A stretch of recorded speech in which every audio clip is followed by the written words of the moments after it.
Welcome to the Soul Tribe Podcast. The Soul Tribe Podcast was created to help you navigate through the world of spirituality, wellness, and self-development in an easy, grounded, and relatable way. We break down everything from the Akashic Records, manifesting, spirituality, and so much more. We want to help expand your boundaries and bring the spiritual world to you in a fun and easy way. Get ready to be inspired with tips, tools, and easy to digest information. Let's do this.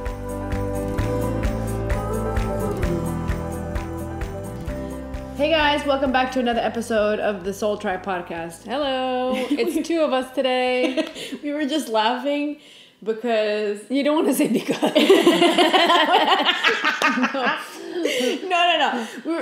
It started because it's really, we have the window open in the bedroom and we're in the living room, but we have the window in the bedroom and there's a lot of noise coming from outside, and I was like, wait, it's the bugs that are making noise. It's called chicharras in Spanish. And I was like, Lorena, how do you say chicharras in English? And so she looks it up. Cicadas, whatever you call it. And then you're like John. I'm like, oh, like John Cicada. And then I start showing all these TikToks of like these funny people dancing to John. Yeah.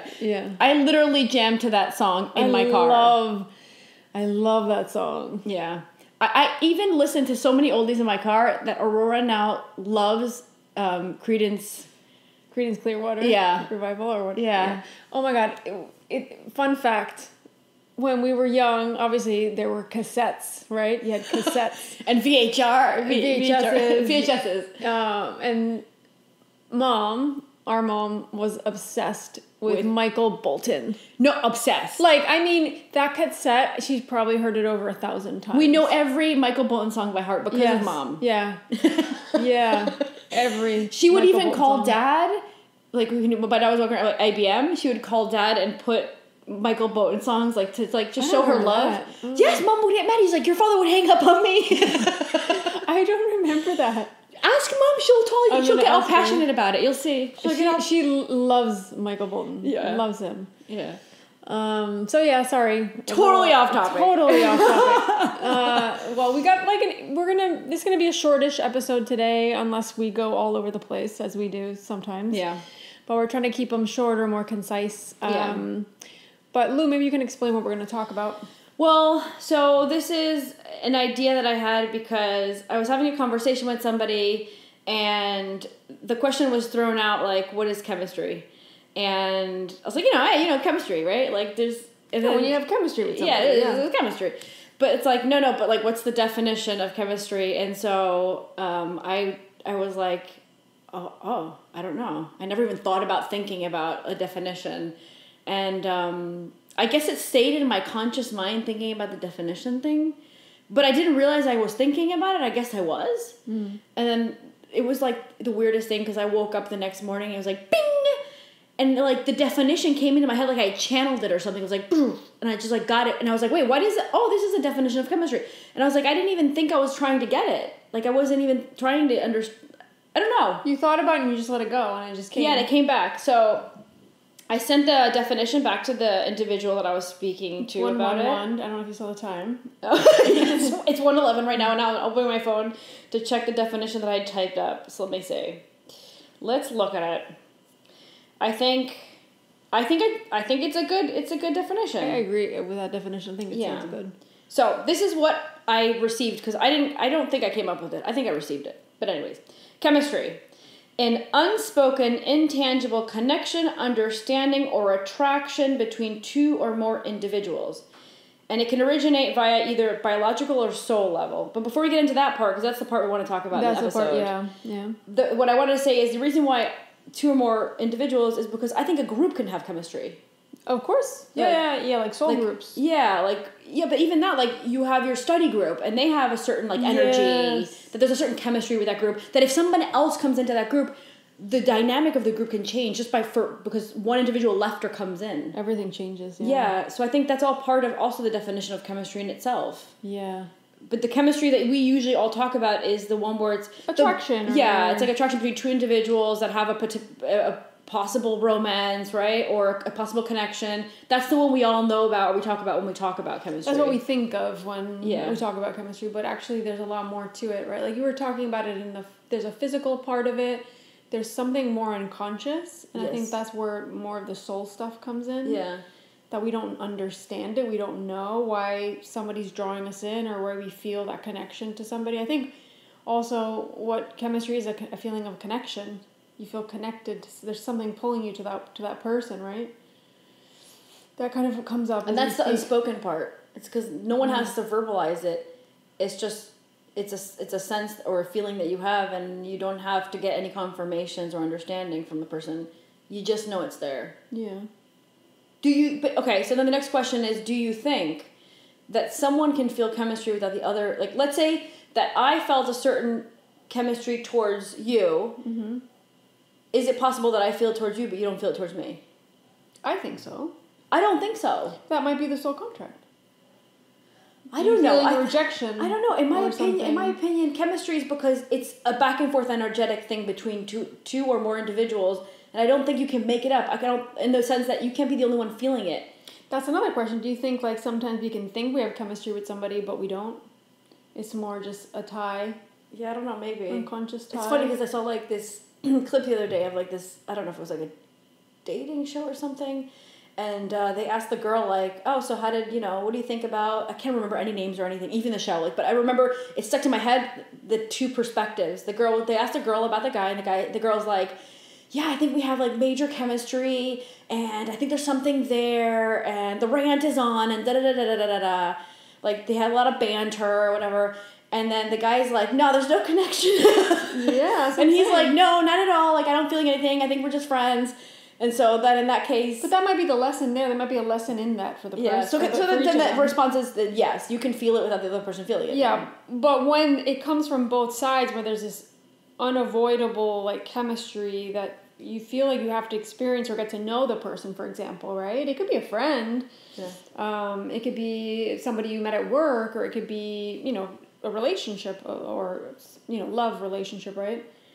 I think in those cases, generally, if there's a soul contract with the people to experience something, the attraction will be on both sides. You'll feel a chemistry on both sides. Will it be the same chemistry? I don't think so. I think we each experience it differently because, what I see in you, you might not see in me. Yeah. It's just different. I think it's also your internal world. It's like, if you're not able to love yourself, then you don't even know how to feel love, like as a general rule, right? That goes for every feeling you can have.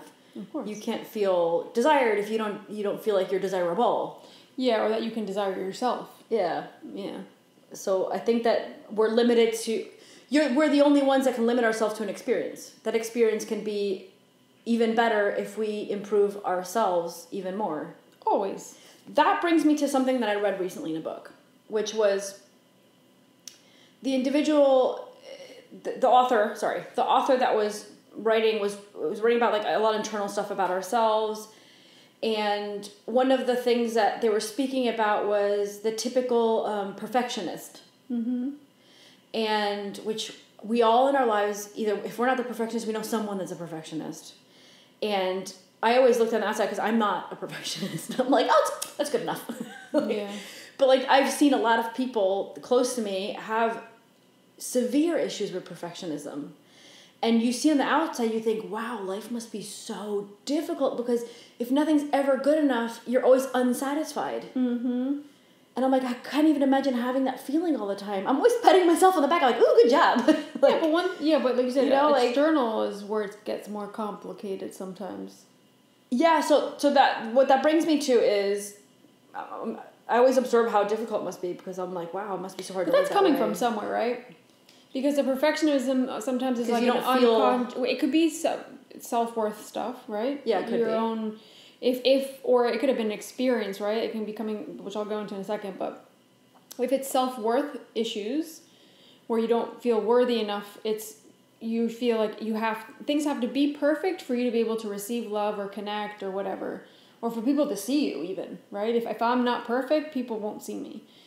And then the other part of it is that it could so be you both, think that right? some people think that if they don't do things perfect, It's unconscious. that no one's going to see them. Yeah, it could be they don't see me, they don't love me, they won't ever accept me, I won't ever be validated. Okay, those, yeah, I know those, yeah. And it can come from your own experience with things, or it could come from your upbringing, or both. Like what you saw a parent do, so then you emulate it, you continue it on because that's how you saw. I've seen that. One of the parents being perfectionist, and then the child becomes as well. We learn from seeing, especially think about from like age, the moment you're born, from 0 to 7, we're sponges. We're absorbing everything. Everything's like new to us. I think you're in delta from birth till 6. I think you're in delta brainwave, where you're recording everything. You're basically hitting a record button, and everything's becoming a program. Yeah, 100%. Yeah. I see it more like through the family constellations from age 0 to 7, you're in the mother sphere. So it's everything, you learn everything from your mom, from the connection to mom. So if your mom, for example, is a person that didn't believe in herself or went above and beyond to people please, and you absorb that energy, and then all of a sudden you're like, why am I like this? And you don't understand it. I think especially when we don't understand why we're doing things is when we have to really look into it, because there's something going on. There's always a reason. There's always some kind of mechanism that we can kind of lean back on, because if you think about it, perfectionism is actually protecting you. Perfectionism is a sense of security, because if I'm perfect... Every program is a protection program. Everything is. Even though it's actually ruining things. It can make your life completely unmanageable. Yeah. Yet we continue to do it because that's all we know. It's subconscious. That's why we feel safe. That's the comfort zone. Yeah, but it's subconscious. We don't... You can't fight against the conscious mind. What does Bruce Lipton say? That you're only using 10% of your like conscious mind during the day, that your subconscious mind is basically running the whole day for you. Mm-hmm. And so if we were able to manipulate, change, or improve our programming, then our subconscious mind will actually make better things happen for us. Of course.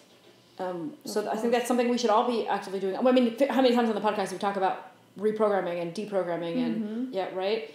You can do it in so many different ways. You can do family constellations. You could do it through hypnosis. You can do it through therapy. Yeah, sleeping while you're sleeping. And also you're in a hypnotic state when you're driving. You can be listening to things when you're driving.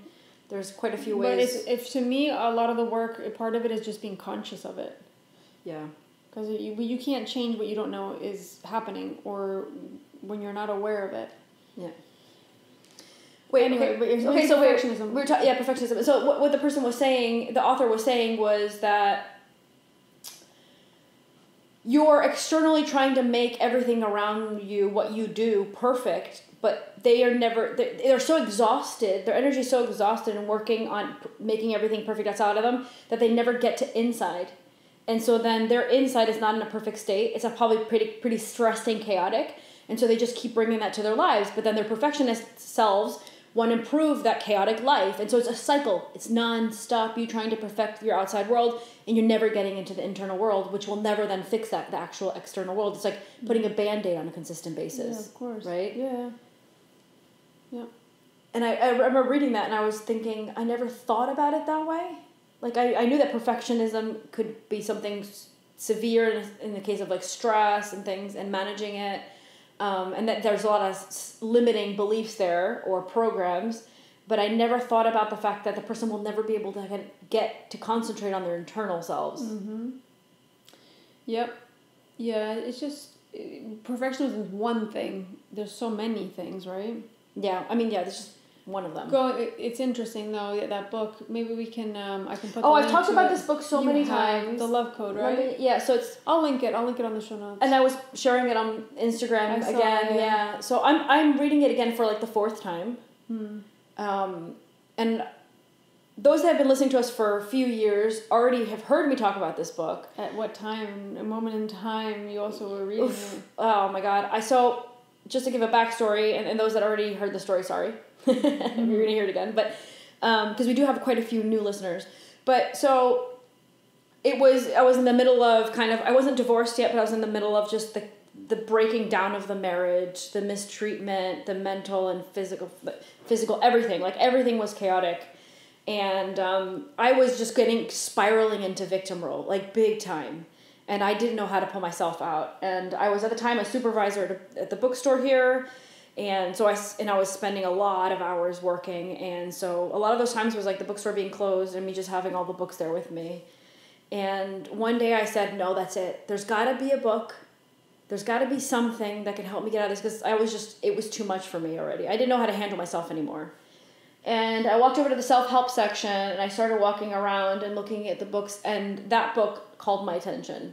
And I never had looked at it because I originally, when I read that, you read the title and you think it's just about like love. Yeah. You think it's just about relationships. And so I never paid attention to it. And I remember I sold that book quite a few times to people, but I never paid attention to it. And then I was like, what is up with this book? Like I was looking at it. And so I grabbed it and I remember I took it off the shelf. I ended up buying it and I took it back home and I read it. And that became almost like my like savior Bible thing. And every night when I was, trying to like deal with all my emotions and breaking down crying, I would let myself release, obviously, and then I would grab the book and start working on it. And that book is what literally saved me. And there were so many great things that came after that. And so many of like the processes that I went through after of like putting my foot down, standing up for myself, moving away, selling my house, like, finding a new life, creating a new life, like all those things. I don't think I would have been able to do it if I hadn't done the work from that book. Yeah. So what that book is doing is really saying that you have a sense of everything that's like what you feel inside is up. We all already know this rule. Your internal world will express out your external world. Yeah, your internal world will create your external world. Fear is a lack of love. So all you have to do is replace love with the fear, because every feeling can end up being linked to fear. You mean replace the fear with love? Replace the fear with love, sorry. And then from there, start creating, right? But you have to get to a sense of deprogramming. You have to deprogram and reprogram. And so they teach you, in that book, he teaches you how to get to that. Understand, he obviously explains the whole thing, how to understand why the work is important and why it works. And then the other thing he was talking about was how it's like you can't willpower things into happening. Like the whole typical manifesting, like, imagine it and it'll happen. Yeah, but if your program's telling you you have to do this, that you're not worthy of it, you're not going to get it. Yeah, or you have to work really hard for that to happen for like 20 years or something, or like whatever the program's saying, your brain is going to run that program, and then your whole reality is going to respect that program. Yeah.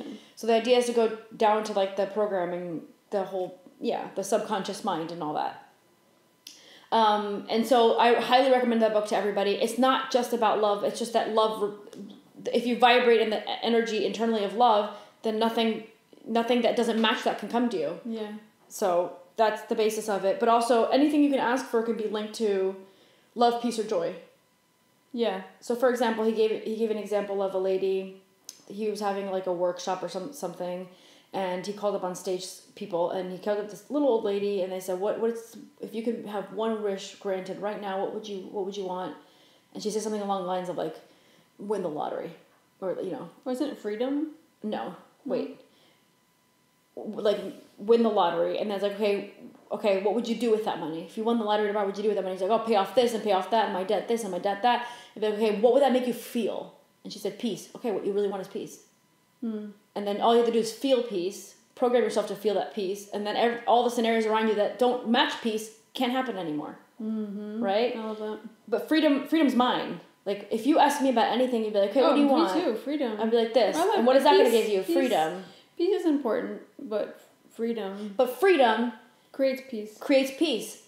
Yeah, so everything can be linked all the way back to either peace, joy, love. Because some people say, I just want to be happy. Okay, that's joy, right? Yeah. Oh, I just want to have someone to share life with. You just want to feel love. Yeah. Okay, so that's it. Those are the three things. But you just need to vibrate in those, and then from there you create. Because this book starts with us, right? Yeah. So I recommend that book, and it really helped me, and I'm back on it because I'm like, there's quite a few programs I want to change up again, so I'm back on the book again, But I think even vibrating, let's say if you want to create peace, you vibrate at peace, which changes the chemistry of your body. Yeah. It changes everything. Yeah. So then you can attract it because it's physical, mental, and spiritual, right? So you have to live in... I mean, Joe Dispenza talks about that in his own way. Yeah. Joe Dispenza teaches you to meditate, and... I mean, if you guys haven't heard of Joe Dispenza, he has a bunch of books, Becoming Superhuman off the top of my head, one of them. Mm-hmm. I did his whole program online. He has a whole course online. I did it like a year back or something. And he teaches you how to properly meditate and how to properly like reprogram. And you're supposed to live in that reality that you want and feel it. It's already there. It already exists, but you can't come out of that feeling. So that's another one that you guys can look into. And if you want to also like continue to dive in and look for other authors or, positive speakers that have to do with the same way of thinking and seeing things, Bruce Lipton's the other one. Bruce Lipton's amazing. Down here, so it's funny because all three of them are very different. Yeah. So different. And I love them, all three of them. I'd love to hear your guys' like suggestions in that sense. I'm going to put a little, because on Spotify, it's podcasters, because now it used to be Anchor. It's not called Anchor anymore. It's podcasters. Spotify for podcasters. That's it, yeah. So you can put like polls and stuff. So I'll put a little question. The question will be like, what books do you recommend with these topics that we're talking about? Especially reprogramming, right? Reprogramming, yeah. Any books would be great. And this is also why I think I felt so called at like years ago to work to do like the Lacey Phillips work, the To Be Magnetic, because she's all about reprogramming. It's the same thing. She says if we don't reprogram these unconscious beliefs, how will you ever create what you want? You can't attract it. You can try and try and try, but you can't. You have to be in that vibration, which is reprogramming it basically. But the other thing is with this book as well, The Love Code also says that I was like, yeah, I never thought about that. It's, let's say that tomorrow you did get what you really wanted, but since you're not internally in the right good place, you can't actually enjoy it, and it still won't feel as amazing as if you had done the internal work. Gosh, yes. And he talks about people that actually go into spiral into depression when they get what they want because now there's nothing to work towards. What are you going to do? And I'm not happy. What now? Right? Like what the heck? Yep. Oh, I know so many cases of that. It's crazy. It's yeah. So you got to do the work, because then you can actually enjoy what you think that you want. And not only just continue to attract that, because one thing you attract it, what if it goes away? Yeah. You have to continue. You have to be in that energy to sustain that as well, right? Yeah. That reminds me of a story that Joe Dispenza told about. He's like, went to meet up to have coffee or breakfast with a friend of his, and this guy had a lot of money, and he lost everything. And he said he was just eating his burger or whatever he was eating. He was just sitting there eating, and he was like quite content. And Joe's like, "What are you gonna do?" He's like, "Yeah, I'll make it back again. It's fine." And he's like, I didn't have anything before. I made it. I'll just make it back. And so Joe's playing out how like the feeling of he didn't feel like he was in lack, and so since he wasn't feeling like he was in lack, even though he had just lost everything, he was going to make it back, and he did. Mm-hmm. And so if he would have freaked out and be like, "No, I lost everything," and right, and start feeling like you have nothing, and then he probably wouldn't have made it back. True. Very true. Yeah. So we kind of get a little bit off track because I wanted to talk about that. No, but I love that we talked about all this because it'll be like a bit of a potpourri episode, obviously. The huge. But with the chemistry, what I definitely wanted to, because when Lou brought up the chemistry, response that she got when she like sat with that for a bit. From the ethereal realm. From the ethereal realm. What I was thinking when she can you read off the definition again? Because I think that would be good, and we can segue into the second part of this. Oh my god, I should put it on Webster. Is it Webster? No, what is it called? You should put it dictionary on... web or something, was it? Like Urban Dictionary. God. An unspoken, intangible connection, understanding, or attraction between two or more individuals, and it can originate via the biological or soul level. Okay, so let's talk about the soul stuff, because that's what we're all about. So here. The biological is really easy to explain. Like scientifically, they'll say like there's a certain smell someone has that will like create some hormonal reaction. So it's like you could be in the proximity of someone and you react and you feel like it's chemistry and it's biological. Mm-hmm. That's what that part is. Yeah, right? not only that, I would say... Or it could be like a major attraction physically, and that's biological as well. because there's certain aspects that you find attractive, and then that person... But I think you can't take out the soul part of it. Does that make sense? No, but I just wanted to clarify that. Yeah, The soul level, like, you could possibly have a connection. You can't understand it. You can't find a reason. You feel like you've known the person forever. Some people will feel that, right? And it's the soul level. It's coming from the soul level. It could be souls that have had many lifetimes together. It could be souls that have a current contract together, and it's just like, oh, the contract coming together now in this moment. Yeah, but you know where our mind and our ego can get in the way, because we think, oh, if I found my person, then we'll end up together for the rest of our lives, and it's not how it works. No. A lot of time these soul contracts are, well, we come in, we learn these lessons, and then we're out, right? Yeah. And sometimes we'll sustain a connection or to be with somebody when in reality we know it's time to finish it, but we don't, and we latch on and we can't let go. That's okay. That's within our free will to do that. But the soul contracts, this is a lesson. If you learn it, you move on, because then you can allow other lessons to come in, especially through relationships. That's where we learn everything. Mm-hmm. Like everything is mirrored back to us through relationships, be it friendships, coworkers, clients that you have, and obviously loving relationships, being a partner, a boyfriend, a girlfriend, and even your children. And children, yeah. Children teach you a lot. That's also a relationship, yeah.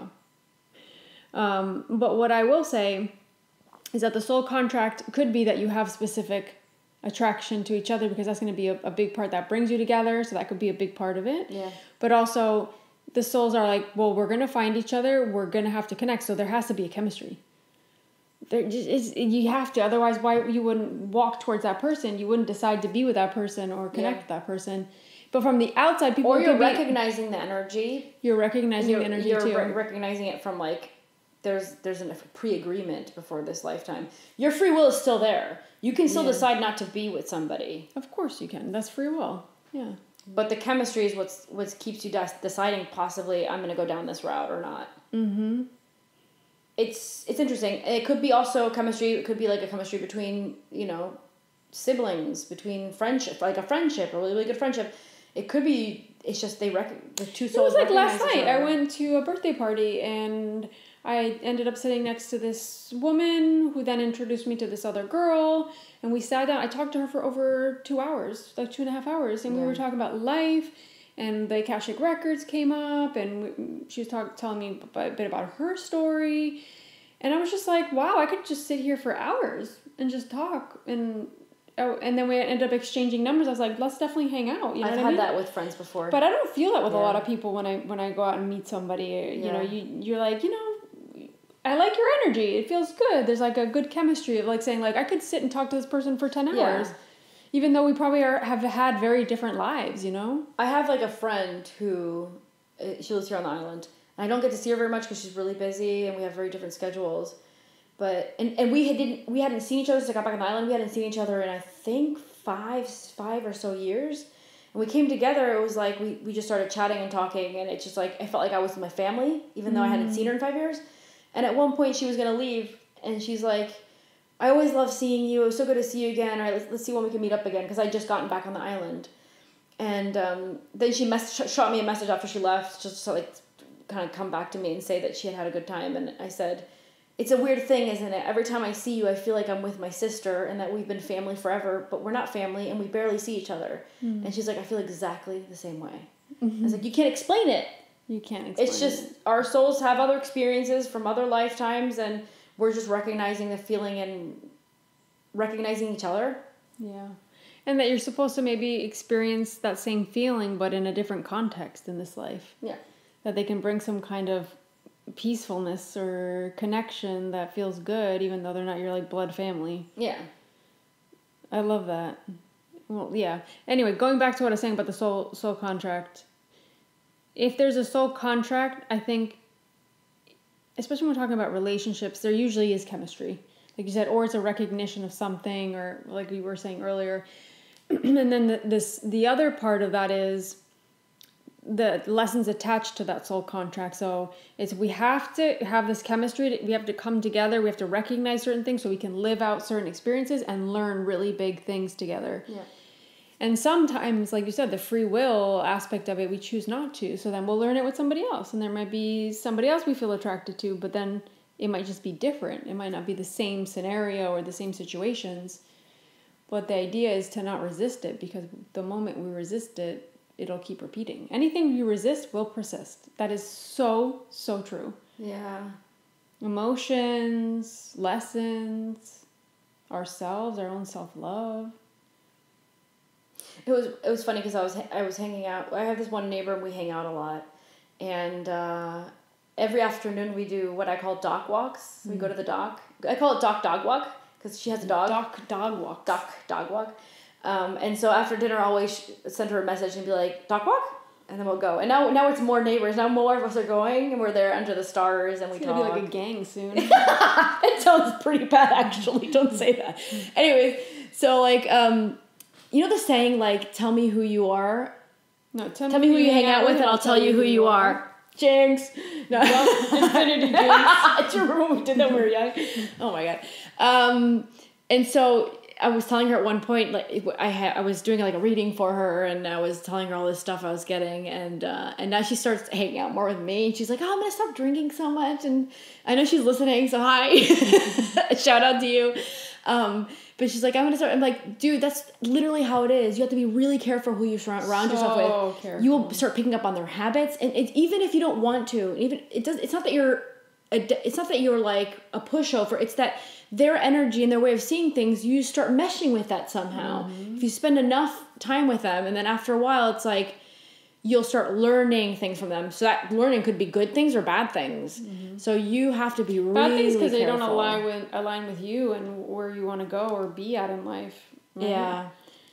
But and I agree so much. I think it was after I came back from Miami, I think I did like a quick episode that talked a little bit about this and seeing the power of the people that you have around you. Yeah.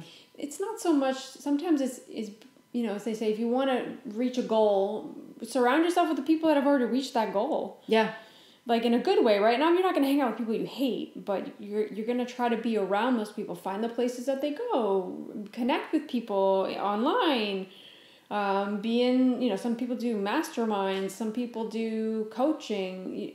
You surround yourself with that energy. Otherwise, it's hard to get to that level if you don't see that that's also a possibility.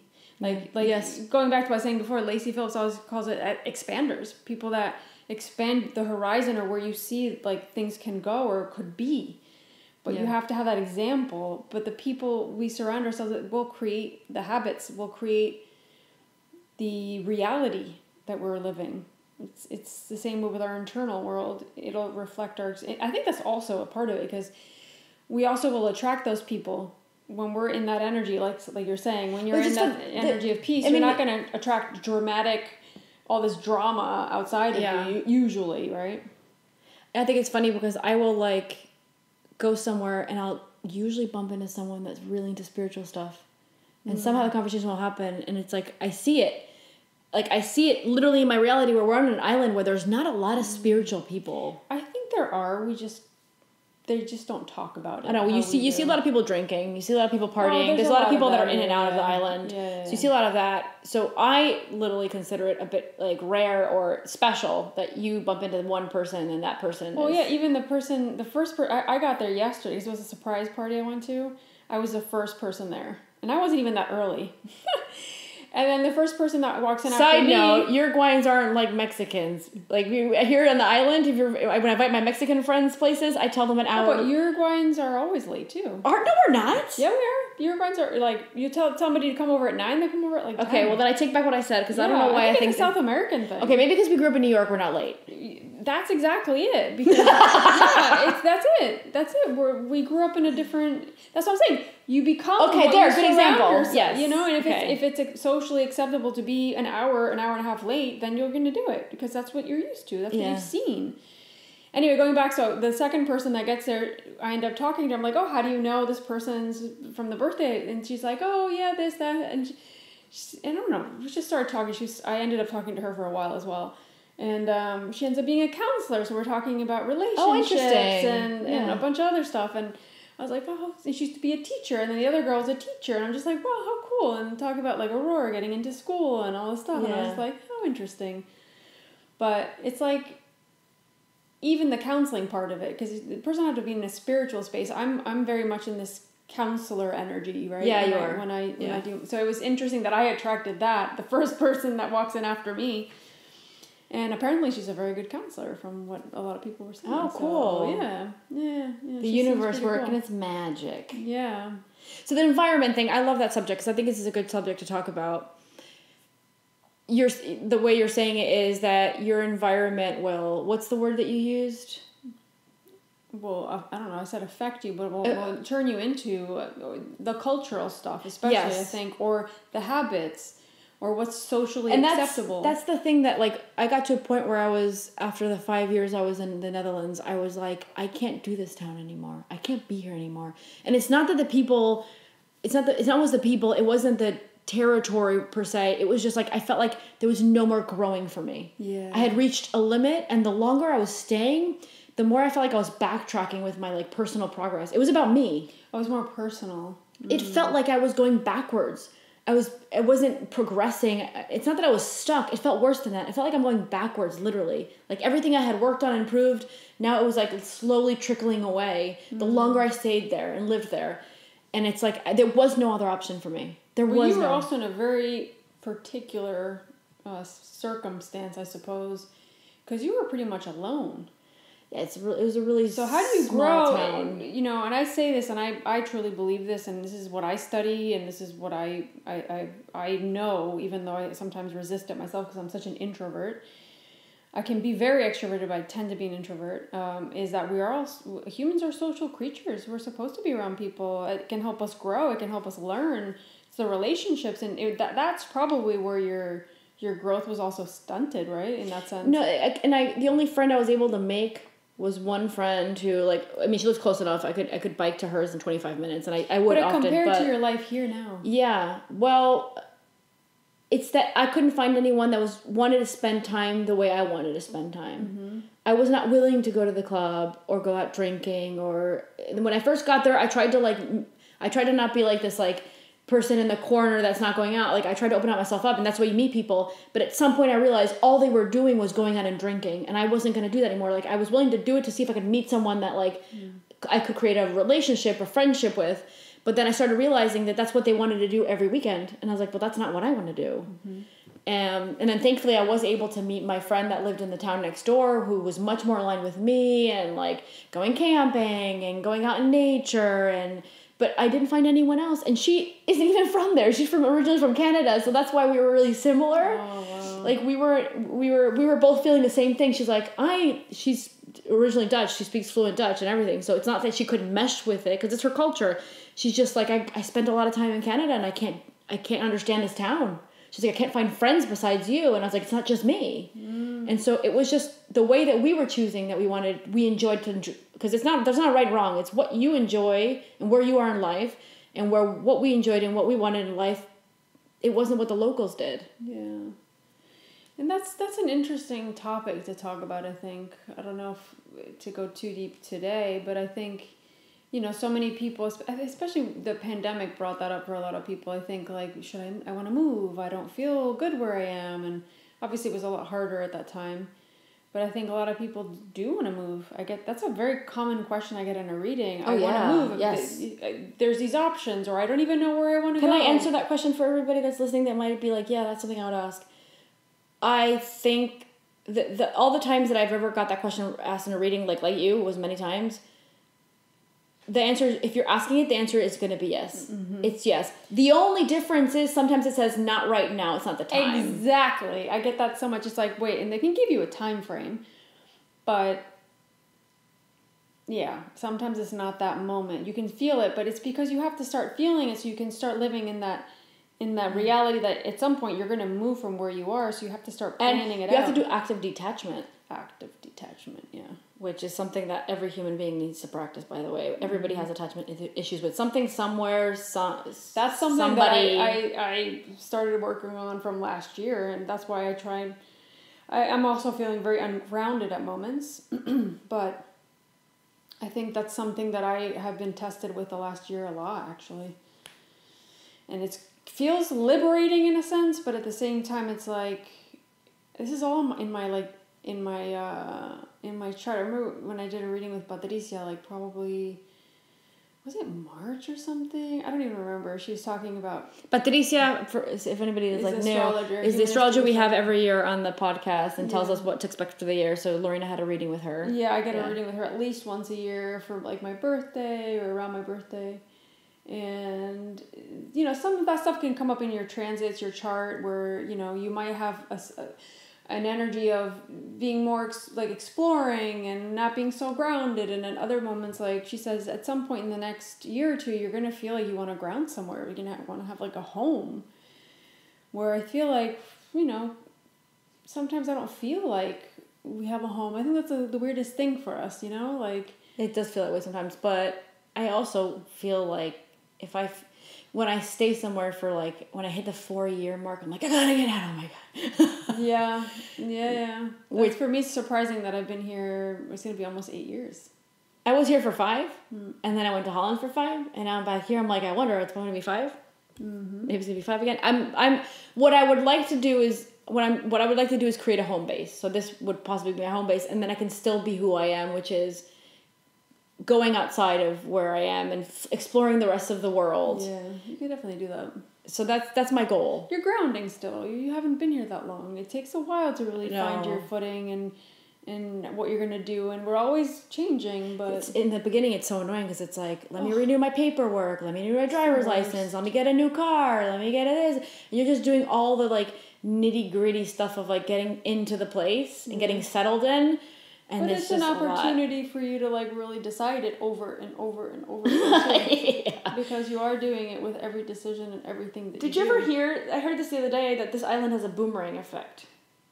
How? Somebody told me that. I can't remember who told me that. I was doing a massage the other day, and someone's like, yeah, this island has a boomerang effect. I'm like, what do you mean? She's like, people leave, and they're like, I'm done with the island. And she's like, they always come back because they realize there's not a better place in the world. I'm like, really? I didn't know that. Not everybody comes back. I was like, I boomeranged back twice already. I know a lot of people that haven't come back. They'll come back to visit, but they won't. They are certain. I think the pandemic changed everything in that sense. 100%. But that goes for everywhere in the world, though. Yeah, but I mean, I can only talk specifically from here. I lived the whole time here, and left way after the pandemic. And a lot of people left. They're like, this place isn't where... They just became certain that this wasn't the place that they needed to be. That's what a lot of people realized. But I think maybe if it hadn't been for that situation happening, they were probably like, oh, we're okay here. It's fine. Yeah. But lots of things came to light during that time for a lot of people, and they realized they were really far away from their family and their friends. Well, that's true. If something were to happen tomorrow, getting back to where they need to go. Okay, but you can't live in the...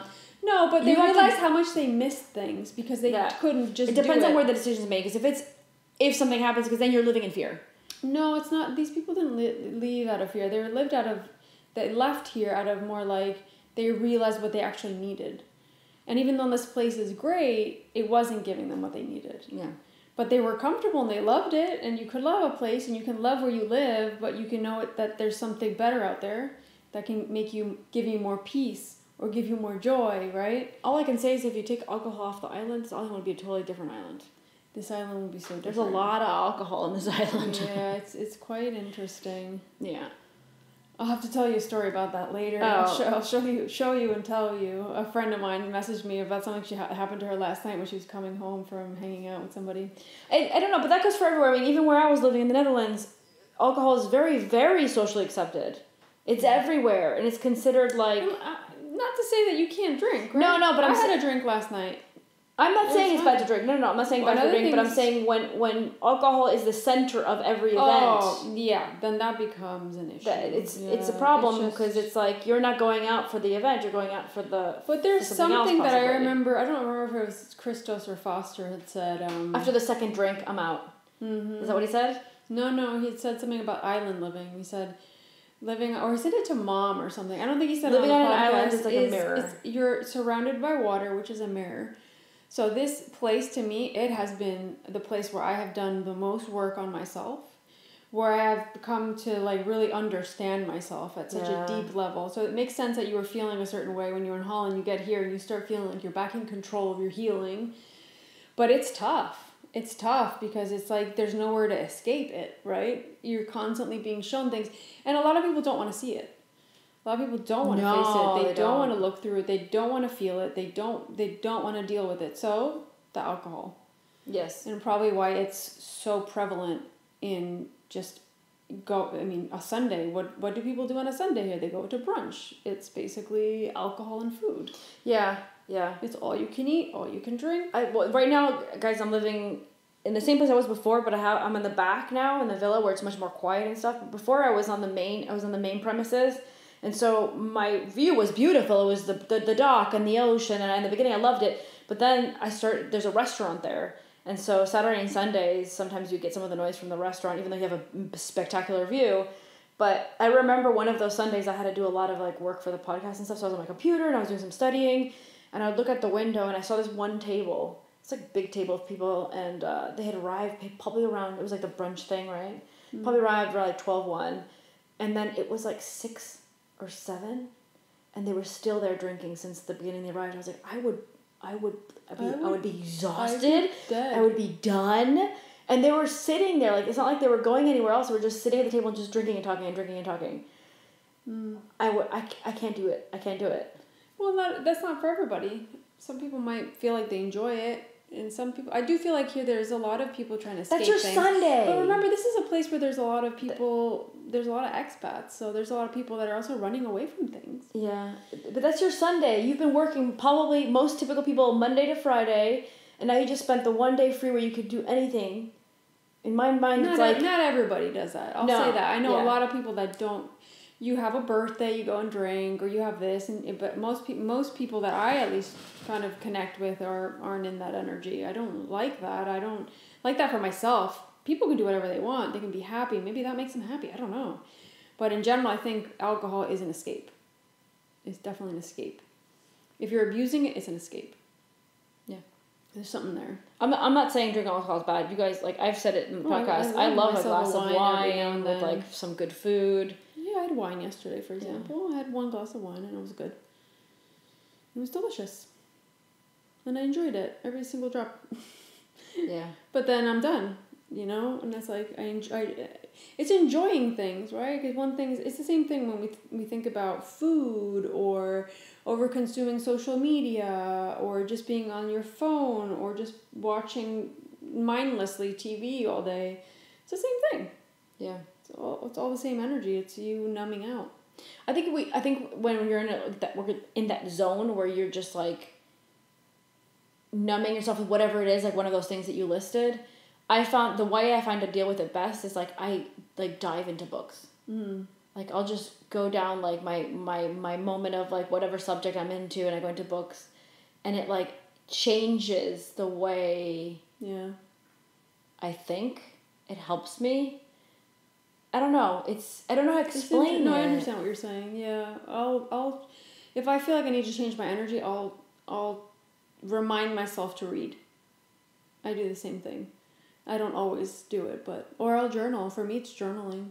It brings me back to myself constantly. Even if I write for 5 minutes, 10 minutes, I'll just grab my journal, jot down what I'm feeling or what's going on in my mind or what I feel I need to work through. And all of a sudden, it's like a release. It's really interesting. I think we have to find our coping mechanisms. Yeah, things, everybody's gonna have their own way of doing it. You have to have your way of dealing with your emotions, and I think a lot of us don't realize that there's so many things that we can do, and there's so many avenues that we can take. Like for me, I'll go through moments of therapy or counseling. There's moments that I'll go through more journaling and introspection, and then there's moments where I know I'll do a constellation here, a family constellation there. It depends. Yeah. But you have to be self-aware in order to be able to figure out what you need and use that for your own kind of healing. I think it's once you make the decision, then you'll find the way that's best for you, but it's making that decision, saying, I'm done doing it this way now, or avoiding it. Yep. Yeah. Which is a victim role, right? Yeah, it's a victim role. It's I'm done with this. it's reprogram. It's the same thing. It's I let this go to do this. Yeah. You can't do both. Yeah. Maybe not at the beginning. Maybe later you can find a balance in it. But I think usually if something's so ingrained in us, we have to find a way to reprogram it, do it differently. That's why books like, The Slight Edge, where we're talking about doing something different every day, the compound effects of things, or Atomic Habits, the unconsciousness of things, right? Where we're like, why is my routine? What did I do today? Oh, I did what I did every single day, which is this, and that. And it's like, well, but I want to create this, or I want to get to this goal, so I need to be doing these other things. So you have to recreate You add them habits. to routine. Yeah, it's having different habits. Habits will create outcomes. It's just the reality. If you're not brushing your teeth every day, will probably make your teeth rot. You brushing your teeth every day at a specific time of day or after you eat, it will create other results. Everything's like that. Energetically, obviously, on one end, but also physically. The same way you were saying earlier about the people you have around you, how that will affect your energy, but also affect what you're attracting. Right? What's the story of Michelle Obama and Barack Obama? So this is more reference to women, but I want to talk about it because I want to expand that even more. So this is a story. I don't know where I heard it, but it's a story that's told by a lot of people though, and let's assume that it's true. Even if it's not, it doesn't matter. So supposing Barack Obama and Michelle Obama go on like a dinner date, and like a Michelin star restaurant, whatever, like really nice, and they call over the chef to kind of like say, congratulations, and the food was great, and it's actually Michelle's ex-boyfriend or previous or some sort of other boyfriend, and when they say hello and they say thank you and all stuff and they leave, and then Barack says, to think that you could have been married to a chef and not the president of the United States. Yeah. And then Michelle says, no, to think that he could have been the president of the United States and you could have been a chef. Which the story is, behind every brilliant man is a brilliant woman, which I think that goes both ways. I think behind every brilliant woman, there's also a brilliant man that's probably supporting her and giving her great ideas or pushing her limits. The woman does the same thing for the guy. So that's just this is like your immediate environment. Like the partnerships that you choose, they can improve you and make you better and make you expand yourself and your reality. Believe in yourself and push yourself. And sometimes you do find someone that does that, but then they don't keep progressing in life. And you get to a point where you're like, I need someone that's going to keep growing with me, and this person has stopped their growing, or maybe they're just not ready for it, and you are. And I think that goes with the soul thing, that you're like, the chemistry, you're attracted to somebody, and it could be that it was meant to be, but at some point you kept doing your internal work, or you keep trying to like get yourself improve things, and that person's like, I'm okay where I am, I'm just going to stay here for now. You have a choice. Yeah, so you have to make a choice. I'm going to either probably still sit still with this person in this spot, and I'm okay with that, or I'm going to choose to expand myself, because you can't break the other person's free will. Mm-hmm. They're going to choose what they're going to choose. Of course. And you can move on to something else and maybe find someone else that can stimulate you in that way that you need mutually, right? But I think this goes for friendships as well, and your community, and your town, and where you are. So it affects, like we were just saying now, where you are. You might have felt when COVID hit, like, this place doesn't suit me anymore, or how I felt when I was in the Netherlands, this place is keeping me back now. Yeah. Right? So I think that we should all pay attention to that, our immediate environment. Do you feel held back by your environment, by the people? And if so, start to reprogram yourself and connect with that part of you, and start to attract, that other energy into your life. And also you have to figure out what it is. What it is you want to attract. Yes. Yeah. What it is you want to connect with. Yeah. 100%. What kind of community do you want to connect with? What kind of friendships? Mm-hmm. What kind of work friendships? And your energy will attract that, because I've proven that to myself so many times in different scenarios and places I've lived and done. Like, wow. You're like, wow, why am I all of a sudden making all these friends, or sitting here with this open energy and attracting these amazing conversations and people that have been through so much, and I can hear their stories and people that are like connecting with me and I'm connecting with them. It's because I'm in that vibration. Yeah. I wasn't in that vibration before, maybe, right? Yeah. It's so interesting. I love that you're like, we're going to do a short episode. Yeah, I'm going to stop saying that because I think... Yeah, I don't know why you say that. Because we're trying to do some episodes that are shorter. Okay, right? We did a few short ones. That's okay. Maybe we'll do our individual ones shorter. We can do that. Yeah, I don't know. We'll figure it out. But I think we always, when we're together, we always have more to say. Because you like ping pong off each other. Yeah, and then one subject turns into another, and then another, and then a book. We're reacting to our immediate environment, Lorena. Yeah. But no, I think it's good. I think we covered everything that I really wanted to cover. Yeah. And just something to think about, your environment, who you're feeling pulled and attracted to, be it a country, people, situations, relationships, activities. Listen to that.